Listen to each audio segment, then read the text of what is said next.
Hello guys, today we are going to see about list in Python. List is one of the built-in data type in Python.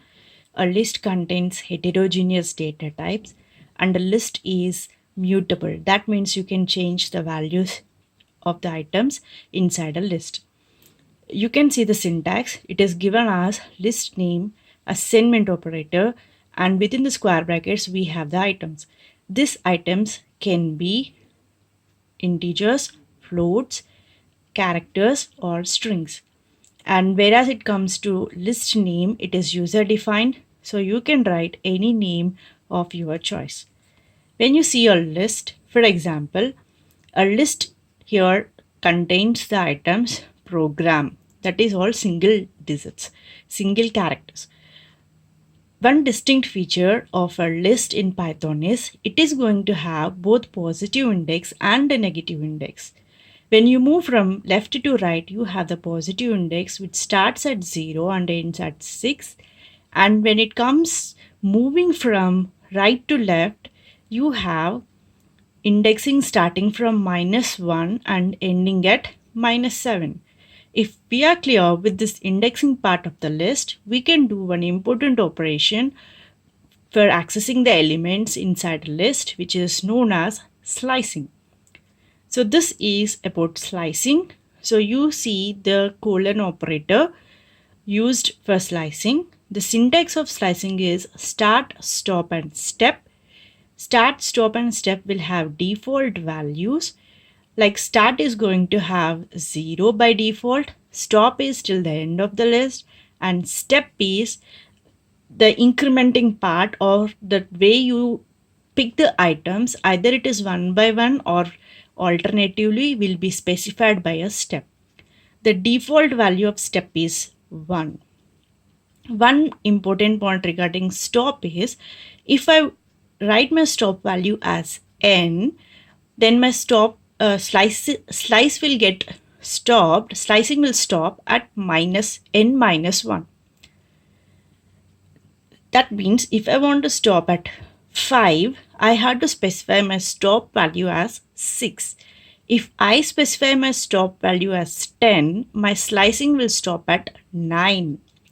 Now we are going to operate this slicing operator on the list whose name is nums, and it is going to contain numbers from 10 to 90. If we want to be clear with the slicing operations, we should first write down positive and negative index of the slicing.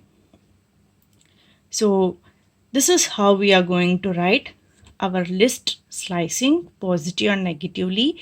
So the upper row will tell you is showing you how to write the positive indexing, and the second row is about negative indexing, and the third row is going to show you the items of the list. Now the first question is, what are the elements that we get when you are going to do the slicing operation as nums of 2:7? That means in this I am specifying start value and stop value. I am not specifying step value, even though I do not specify step value. By default, my step value is 1. So that means I am going to pick the elements one by one.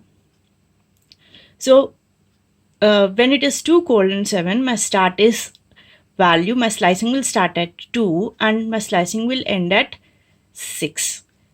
So here the numbers that we get for first question is 30, 40, 50, 60 and 70. Now when we come to the second question, nums of :5. So in this question, I am not specifying start value, I am not specifying step value, I am only specifying the stop value. Since it is 5, my slicing will stop at 4. So the numbers that we get for the second operation is 10, 20, 30, 40 and 50. Now the third question is nums of -3:. So here I am specifying only the start value. I am not specifying the stop value or the step value. So when I do not specify the stop value, it will be till the end of the list by default. So The output or the numbers that we obtain for third question are 70, 80 and 90. Now for the fourth question, nums of 1 colon minus 1, that means I am going to start from index 1 and I am going to stop at minus 1. That means I'll get the output as 20, 30, 40, 50, 60, 70 and 80. Since my stop value is minus 1, it is going to stop at n minus 1. So it is minus 1, that is minus 2. Next is nums of minus 3 to 8. So the output for this one is 70 and 80. That's all. So with this, we complete one set of slicing operations on our list. So I am going to show you, if you're not able to note down, so please check your answers. Now I want you to try next set of questions on the same list but different questions. I hope you enjoy this video. Thank you.